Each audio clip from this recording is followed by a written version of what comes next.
Some people talk about trust like it's a vintage wine, aged, delicate, served in a quiet room with dim lighting. In our marriage, trust turned out to be more like a nightclub bouncer, big, loud, and apparently working for Rika. The Hilton ballroom looked expensive on purpose. Soft lights, white tablecloths, a string quartet that smiled like they were paid by the minute. Our friends were celebrating 15 years together, and the room was packed with the usual crowd. Lawyers, doctors, small business kings, their spouses, and a few people who came just to be photographed standing near them. Rika came in on my arm and the room rotated a few degrees to meet her. Red dress, clean lines, a smile that landed smoothly and made people straighten their jackets. I felt proud the way husbands do when they forget pride and ownership are different things. We didn't get 10 steps before the first stop, the appetizer table and a man named Daniel, who introduced himself as an investment banker within 3 seconds of breathing. "Try the shrimp," he said. "Best catering team in the city." Rika laughed like he'd done a trick. "You sound like a professional." "I am," he said. "We do a lot of events here." She touched his forearm when she thanked him. Her hand stayed there a beat too long. Tiny detail. Easy to miss. I didn't. "Elliot, this is Daniel," she said, pulling me into the circle with the same energy you use to pull a chair out of the way. "He knows everything about the market." "Not everything," he said, looking at Rika, not me. "Just enough to keep the lights on." Rika leaned in. "Teach me something quick then. Something I can use in a sentence tonight." "Diversify," he said. She nodded like he'd delivered scripture. "I'll work that in." We moved on. A real estate developer caught Rika's attention with a story about a new mixed-use complex in the creative district. He said activation 3 times. Rika smiled each time like he invented the word. "You're building there?" "That must be exciting," she said. "I love modern lines." He glowed. "We're doing rooftop lounges." "I adore rooftops," she said, laying a palm on his shoulder as if checking the weather. "You should invite us when it's done." "Absolutely," he said, then added to me, "You'll love it." At the bar, Rika complimented the bartender's tie.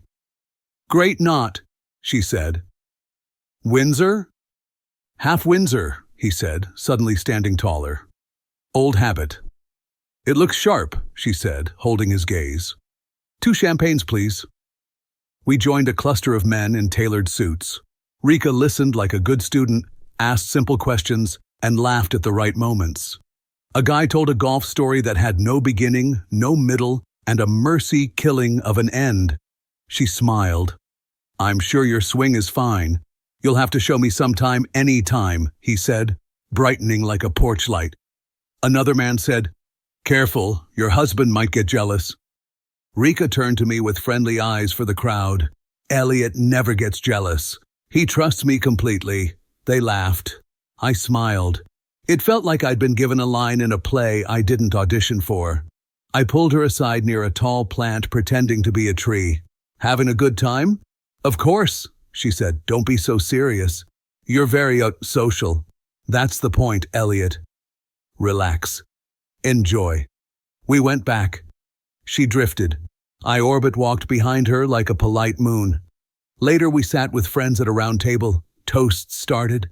The couple of the night said sweet things about sticking together when work was hard, when money was weird, when the kids were loud, and when silence was louder. People clinked glasses. Then someone asked for words from guests who inspire us. A friend pointed at Rika. "Say something." "You're always good at this." Rika stood with the confidence of a person who knows her dress is working. "To loyalty," she said, "to choosing each other daily, and to not confusing trust with jealousy." She looked at me and smiled. "I'm lucky. My husband believes in me. He doesn't try to control me. He lets me be myself." The table murmured, "Aw." I drank champagne and tried not to notice how the words "lets me" sat next to "be myself" like a bad roommate. After the toast, Rika danced twice, Not with me. Once with the developer. It's just one song, she said, already stepping away. And once with a family friend who thought turning around in slow circles was choreography. She held their hands, laughed at their jokes, and came back with flushed cheeks and perfect hair. You could dance with your wife, one woman told me at the table. She seems busy, I said. Rika returned, set a hand on my shoulder, and kissed the air near my cheek. Having fun? Learning, I said. About what? Polite conversation. She smirked. You're cute when you pretend to be grumpy. By 10, the room had softened. People loosened their collars and their compliments. On the way out, Rika thanked the hotel manager by first name. Of course she knew it. In the car, the city slid by the windows. Rika hummed, legs crossed, satisfied like a cat who had rearranged some delicate objects and didn't plan to explain why. You're quiet, she said. Just thinking. About what? Loyalty. She looked at me, then turned to the road again. We'll talk at home. At home, she curled into the corner of the couch with a glass of wine. I poured bourbon and sat at the other end. I'm glad you brought up loyalty, she said, because tonight was a test. A test, I said. I wanted to see if you'd get jealous or try to control who I talked to. Whether you'd make a scene. You didn't. You passed. She kissed my cheek like handing me a gold star. Warm gesture, cold message. So the flirting, I said, was a test. It wasn't flirting, she said, calm and clean. It was stress. On the trust, I nodded. Good to know. You're not mad? I'm thinking. About what? About where loyalty should go. I stood. Good night. Elliot. Tomorrow, I said, and went upstairs. I closed the door on the last syllable of my name. Sunday morning wore its normal costume. Coffee, phones, headlines we pretended to read. Rika set a mug in front of me exactly the way I like it. That's the thing about routine. It works right up until it doesn't. Yesterday was nice, she said. It was educational. Don't do that thing, she said, half smiling, where you act like you're the professor and I'm late for class. I'm not, I said. I'm just awake. She blinked. Dramatic. We went about our day, no arguments, no speeches, but a switch had flipped. Once you see the pattern, you can't unsee it. If last night was a test, the curriculum suddenly made sense. Tuesday we had dinner with another couple at Cheesecake Factory, a place that serves as many calories as memories. Rika told the waiter his service was fantastic, with a tone that usually belongs in a Valentine's card. She laughed at our friend's husband's story and touched his shoulder twice when he reached the punchline. She didn't touch me all night unless we were walking and the hallway was narrow. Everything okay? She asked in the car. Sure. You've been very neutral. Is that a complaint? It's an observation. Same. Wednesday, she wanted to catch a game at our favorite sports bar. Perfect. She floated toward the group with two guys she recognized from a work event, slid into their conversation with a practice move. Smile, question, light touch, and turned up the brightness. I took a seat at the bar. The bartender was the kind of woman who could carry 3 full trays while giving directions to a moving truck. A small tattoo at her wrist disappeared under her sleeve. What can I get you? She asked. Something strong and honest, I said. Bartender's choice. She smiled. Honesty costs extra. I'll pay. She mixed while we talked. Bartending school, business classes, a plan to open a place with live music on Tuesdays. Nobody loves Tuesdays, she said. I want to change that. Good cause, I said. She set the drink down. Our fingers touched by accident. I didn't jump. I also didn't pretend it didn't happen. Across the room, Rika's laugh turned lower and closer. She arrived at my elbow with a smile that had edges. Who's your friend? She asked. Jessica, I said. She's opening a bar someday. How nice, Rika said, the words neat, the tone not. Ready to find a table? We picked a table with a clear view of the bar. Every time I spoke to someone, male, female, or mascot, Rika needed me for something. Napkins, opinions, rescue from a joke, a reminder about a plan. It was protection dressed as affection. I made a note. I was making a lot of notes. Thursday, we were at Target, hunting for storage bins, the great equalizer of modern love. Rika was sunshine with male employees and all business with female ones. A young woman helped me choose between 16 quart and 20 quart. 20 if you've got winter gear, she said. 16 if you're lying to yourself. 20 it is, I said, smiling. Rika appeared, looped her arm through mine. We have everything we need. In the parking lot, I said. She was helpful. Rika shrugged. Was she? I didn't notice. You noticed enough to step in. She stopped by the car. What's that supposed to mean? Nothing, I said. Just noticed. Are you calling me rude? I'm calling it a double standard. Her eyes flashed fast, then settled. I don't like your tone. I don't like rules that only go one way. That night, while we brushed our teeth, she said, I've been thinking about Saturday. At the party? And after, she said. I wasn't trying to disrespect you. What were you trying to do? I wanted to know I could be self without being policed. And what did you learn? That you trust me, she said, stepping closer. That you're not one of those men. I learned something too, I said. What? That I've been loyal to the wrong person. That's not fair. You're right, I said. It isn't. I opened the bedroom door. Good night.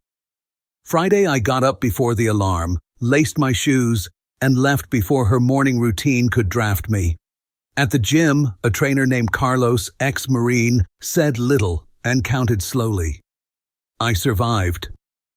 On the way out, he said, You've got more in you than you think. I'm starting to agree, I said. Back home, Rika stood in her robe with her phone like a small scepter. Where were you? The gym, I said, heading to the shower. Since when do you do mornings? Since I decided to. She watched me measure coffee into my travel mug. Small change, big echo. Just make sure it doesn't interfere with our plans, she said. Our plans, I repeated. Right. Saturday, her sister had a barbecue. The old me would have arrived early to carry trays and play background music. The current me met two guys from the gym for the game first. We ate wings, told the short versions of long stories, and laughed like men who've stopped auditioning for the role of perfect husband. When I arrived at the barbecue, Rika was in a corner of the yard with her brother-in-law discussing his new boat. She had a hand on his forearm while he explained something about horsepower he had learned 15 minutes earlier on YouTube. I joined them, added one useful fact from a client project, and widened the conversation until it included the three people awkwardly hovering behind me. Rika noticed. She always notices shifts in gravity. You're very social today, she said later, walking to the car. Just enjoying myself. You seem different. Maybe I remembered I'm a person. That night she brought up the loyalty theme again while we were getting ready for bed. I don't want us to be one of those couples who can't have friends or talk to people. Neither do I said. I want us to be one of those couples who tell the truth. She opened her mouth, then closed it. You're being dramatic again. I'm being clear. We slept badly for different reasons. The next week, the air in the house felt different. Rika was extra affectionate Monday morning, extra soft comments about my new schedule, extra questions about who I talked to at the gym. When I left my phone on the counter, she checked the time and somehow also my notifications. Nice trick. Midweek, I came home to find her on the back patio with her friend Rachel. They stopped talking when I slid the door open. Classic sign that the topic was me, someone else, or both. Don't let me interrupt, I said, grabbing water. We were just talking about the Hendersons' divorce, Rachel said too quickly. Messy, I said. I heard there was a trainer involved. Two sets of eyes did a quick calculation I wasn't invited to see. Rachel left to beat traffic. Dinner was quiet. Rika loaded the dishwasher like it owed her money. On Thursday, I took a half day and waited near her office. Call it curiosity with a clipboard. At lunch, she left with two male co-workers. They went to a trendy sandwich place, did the usual performance, laughing too loud, leaning in close, trading easy smiles. And then the guys went back to the office. Rika didn't. She checked her phone, headed to the garage, and drove away. I followed at a generous distance. Starbucks, 15 minutes away. Corner table. 5 minutes later, a man in a good suit came in, mid-30s, clean hair. The kind of watch you don't buy on accident. They hugged like they meant it. They talked for 45 minutes. I couldn't hear the words, but I know the body language. On the sidewalk, he kissed her cheek. Not necessary, not friendly, not for the camera. I drove home. She arrived 10 minutes after me, already in casual clothes, acting like she'd been here for hours. "How was your afternoon?" I asked. "Boring. Work stuff. You?" "Productive," I said. We watched a movie. Her phone buzzed 3 times. She didn't answer in front of me. She took it to the bathroom instead and came back looking lighter. Friday morning, the phone lit up while she showered. I didn't touch it. I didn't need to. The preview said, "Enough. Can't wait to see you again soon." Yesterday was the rest hid behind the lock screen. It didn't have to come out. I got dressed. I made coffee for myself only. I sat at the kitchen table we picked together and felt perfectly calm for the first time in weeks. There's a peace that comes when a decision finally lands. Rika came downstairs in her robe, looked for the usual coffee, like you look for your keys where you always leave them. She didn't find it. She found me. And on the table, a manila envelope. "Where's my coffee?" she asked, still waking up. "In the pot," I said. "Help yourself." I didn't call a therapist. I didn't start a fight. I started a checklist. The first line was a name I trusted, my old college roommate, now a divorce attorney who had seen more broken contracts of love than I'd seen Super Bowls. We met at a downtown bar where the music was loud enough to make private conversations feel private, and the lighting made everyone look 1 drink more handsome. He slid a beer across to me. "All right, man. Give me the version without the polite edits." So I did. I told him about the party at the Hilton, about Rika's test, about the bar, the Target parking lot, the lunch hour that turned into a Starbucks meeting with a man who wore his watch like a business card. I kept my voice even. No drama, no raised volume, just facts laid out like tools on a bench. He didn't interrupt until the end. "You want my professional opinion?" "I do." She's not testing loyalty. She's testing limits. If you keep staying, she'll keep pushing. Some people call it freedom. Lawyers call it strategy. "Options?" I asked. "2," he said. "Live with it and pretend it's modern, or end it and be done. Option 2. He nodded like a surgeon who approved the decision to operate. He pulled out a card and set it down. "Her name's Cohen. She's calm, scary, smart, and won't waste words. Call her tomorrow." I turned the card once between my fingers, then put it in my wallet next to a gym membership I had finally started using. "Thanks. Get your documents in order," he said. "Keep it clean. Don't grandstand. Paper wins, not speeches paper," I repeated. "Got it." On the drive home, the city looked the same. My life didn't. The next morning, I got up before Rika and left the house with a plain manila folder and a coffee I poured for myself. I opened a personal account at a different bank. New routing, new direct deposit, no drama, no secrets. The kind of thing you do when you remember your name is also on the calendar. At home, the printer and copier finally earned their keep. Tax returns, bank statements, mortgage, titles, insurance. I stacked neat piles, clipped them, labeled them, slid them into sleeves. It looked like a project at work. Except this time the outcome mattered. Rika padded into the kitchen around 9, in a robe that deserved a slower life. "You're up early," she said, looking at the counter. "Since when do you do mornings?" "Since they started working for me," I said. She tilted her head. "Cute." The small changes kept coming.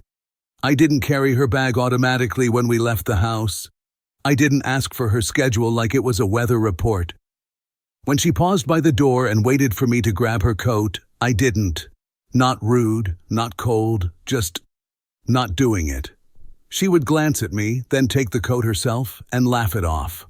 "Look at us, independent," she'd say, like a joke that landed weird. At night, I'd lay out gym clothes and set my alarm to a time that made sense for my body, not our calendar. She noticed that too. "You'll burn out," she said one morning as I tied my shoes. "Maybe," I said. "I'll risk it." I called Cohen at lunch. Her assistant put me on hold for 50 seconds, and then a voice came on the line that sounded like common sense with a license. We set a consult for Friday afternoon. I brought my tidy stacks and my quiet voice. Cohen looked over the papers like a chess player studying a familiar opening. "No kids?" "No kids." "Joint accounts?" "For now." "We'll separate them," she said. "You're not hiding money. You're creating clear lines." "Lines are good," I said. She nodded. "Tell me about your wife in one sentence." "She calls manipulation a test." "All right," she said. "Then our tone is factual, not emotional. You're not punishing her, you're choosing yourself. You'll be calm, you'll be organized, and you'll be unavailable to arguments." She tapped the desk twice. "Sign here and here. We'll prepare the petition. You'll decide when to serve."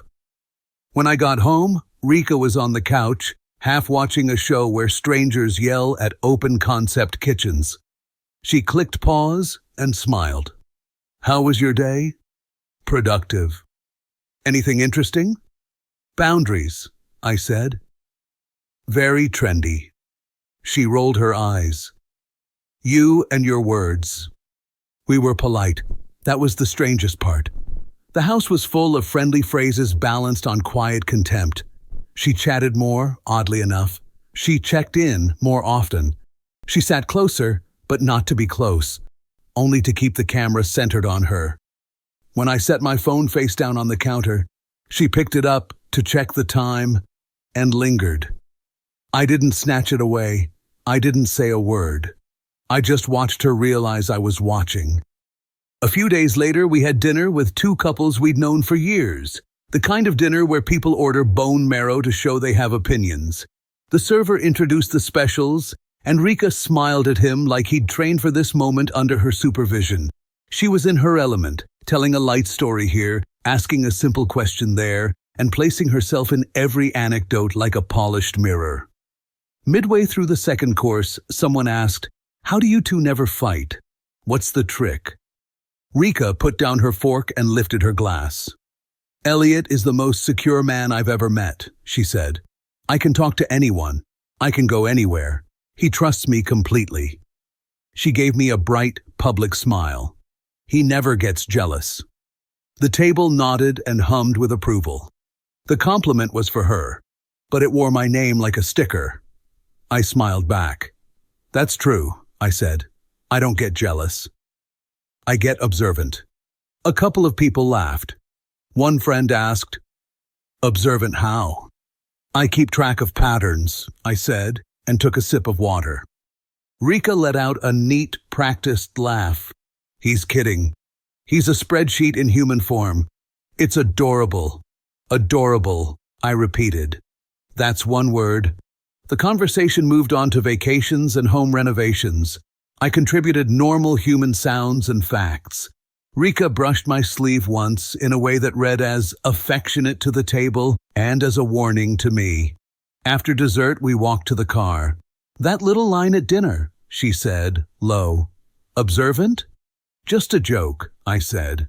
"You're not usually sarcastic in public." "New hobby. Drop it." I looked at her. "Noted." She exhaled through her nose like a referee who hates the rule but has to call it. We drove home in silence. The next morning, I cleaned out a drawer. Not a dramatic suitcase, not a garbage bag of clothes, a single drawer. I took my passport, my social security card, my birth certificate, and I put them in a folder that lives in my briefcase now. I moved 2 suits to the far end of the closet and added a garment bag. Small signals only I needed to read. Rika watched me from the doorway, arms crossed loosely. You're reorganizing? Just making things efficient. You're acting different. I am different, I said. That's the point of noticing things. You change. She stared a moment longer, then pasted on a smile. Well, don't rearrange my side. I like my chaos. I know, I said, and zipped the garment bag. Friday afternoon, Cohen called with a draft. We went over it point by point. No spikes in the language, no burned bridges, no emojis, no, and another thing. It was a clean end written by a steady hand. I approved it. She told me to pick a day. I picked Monday morning. It felt practical. It felt kind even. You shouldn't end a marriage at night. People need daylight to face paperwork. Over the weekend, Rika tried on sweet. Saturday morning, she made pancakes and used the vanilla she saves for guests. We should take a trip, she said. We've been too busy. Maybe Colorado? You love the mountains. Maybe, I said. Let me check my calendar. Now? Monday, I said. Work first. She studied me across the table. You're being cold. I'm being clear. She set down her fork. About what? About what I will and won't do anymore. And what's on that list? Long version or short? The short one. I won't be tested, I said. I won't be graded. And I won't be managed. Her lips pressed together, then she stood and started rinsing plates a little louder than necessary. I dried them and put them away without commentary. We looked like a good team again. We were just playing different sports. Sunday, I took a slow drive and bought a pack of printer paper, even though we had plenty. I stopped at a copy shop and made clean duplicates of everything in my folder. At home, I assembled the manila envelope like it was a calm, adult project and not a goodbye. That night, Rika sat close to me on the couch and rested her head on my shoulder. It would have looked tender from across a room. Up close, it felt like a person taking inventory of what was still hers. Do you ever think about the beginning? She asked. How easy we were? All the time, I said. We should get back to that. You can't, I said gently. Beginnings aren't places. She was quiet for a beat, then snorted. And you say I'm dramatic. I smiled a little. Sometimes you are. Sometimes you like it. Sometimes, I said, and turned off the lamp. Monday morning, I woke before my alarm. I shaved carefully, put on the gray suit that makes me look like I know exactly what I'm doing, and brewed coffee the way I like it, too strong and honest about it. The envelope sat on the table, closed, calm. I didn't rehearse. I didn't need to. When you stop trying to win an argument, the lines get shorter. Rika came downstairs in her robe, hair up, eyes at half power. She walked straight to the coffee machine and frowned at the empty carafe like it had betrayed her. Then she turned and saw me at the table, dressed, ready, the envelope by my hand. Her gaze dropped to the envelope. She forced a small laugh. What's that? A surprise? In a way, I said. Your real test results. She blinked, then opened it. She didn't rush. Rika never rushes. She slid out the papers, read the first page, then the second. The color left her face in a quiet way, like someone dimming the lights. What is this? She asked. It's me passing your test, I said. This isn't funny. I agree, I said. It's not. She looked back down. Her finger traced a line of text like maybe the sentence would change under pressure. You filed? I consulted. These are ready. I'll file today. We can talk about this, she said quickly. Elliot, we can go to counseling. I can stop the jokes. This isn't about jokes, I said. You wanted to see how far you could go. You wanted to see if you could set the rules and if I would obey them. You learned I won't. I learned I shouldn't. She swallowed. You followed me. I observed, I said. Big difference. You're throwing away 4 years. I'm choosing the next 40, I said, standing. I'm choosing loyalty to myself over loyalty to a game. Her eyes were wet now, not theatrical, not for show. Please don't do this today. I have meetings. I can't. She stopped, shook her head. I can't process this right now. I know, I said softly, but I can. That's why it's today. She put the papers down like they were heavier than they looked. We can fix it. You can't fix what you keep testing, I said. You can only stop testing. And I don't want to wait around to see if you mean it next week. She stared at me across the table. For once, she couldn't find the right smile. So that's it? You're leaving? I'm going to work, I said. Then I'm going to my lawyer. Then I'm going to start the rest of my life. I picked up my keys. She stood when I did, as if we were practicing a dance we never learned. At the door, I paused and looked back. She held the envelope against her chest like a life jacket. You wanted a husband who wouldn't get jealous, I said. Congratulations. I'm not jealous. I'm clear. I trust you completely now. I trust that you'll always do what serves you. And I trust myself not to stay for it. Elliot, she said, and it wasn't a command or a tease. It was a name said by a person who finally realized the rules stopped working. I opened the door. Morning light came in and did what it always does. It told the truth. I stepped out and closed the door behind me. It sounded normal. It felt final. Some tests end with grades. This one ended with a signature waiting for a date. I walked to the car, sat down, and exhaled for the first time in weeks. Freedom doesn't always arrive with fireworks. Sometimes it shows up in a gray suit with a manila envelope and a calm voice that says, enough. People always ask the same question after a divorce. How are you doing? The polite answer is, fine. The real answer is, better than I thought, worse than I admit, and exactly where I need to be. Rika didn't vanish from my life immediately. Divorce isn't a guillotine. It's paperwork, logistics, signatures, waiting periods. But after that Monday morning, the power balance flipped.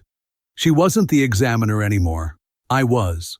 Every message, every attempt at small talk, every "can we meet for coffee?" landed like a student begging for extra credit. At first, she tried the soft approach. Texts that said, I miss our talks, or we can still fix this. I didn't reply. Then came the angry ones. You're making a mistake, and you'll regret this. I didn't reply to those either. Silence has more weight than any insult. Friends called to check in. A few admitted they'd noticed Rika's social habits long before I did, but hadn't known how to bring it up. That was fine. I didn't need allies. I needed space. I started running again. The gym turned from punishment into ritual. Coffee tasted different when I brewed it just for myself. I discovered mornings didn't have to be hers. They could be mine. Small victories, stacked together, felt bigger than any dramatic speech I could have given her. One afternoon, I walked past the Hilton ballroom where it all started. Another couple's anniversary party was underway. Different guests, same lights, same champagne smiles. I stood outside for a moment, listening to the laughter spilling out. It sounded rehearsed, just like ours once had. I kept walking. Rika, from what I hear, still calls it a misunderstanding. Maybe she believes that. Maybe she needs to. Doesn't matter. My test was never about whether she could be trusted. It was about whether I would finally trust myself enough to walk away. I did. Now when people ask how I'm doing, I say better than before. And for once, it isn't polite. It's true. If you felt this story hit hard, drop a like, subscribe for more, and share your thoughts in the comments. Your support keeps Steelheart beating.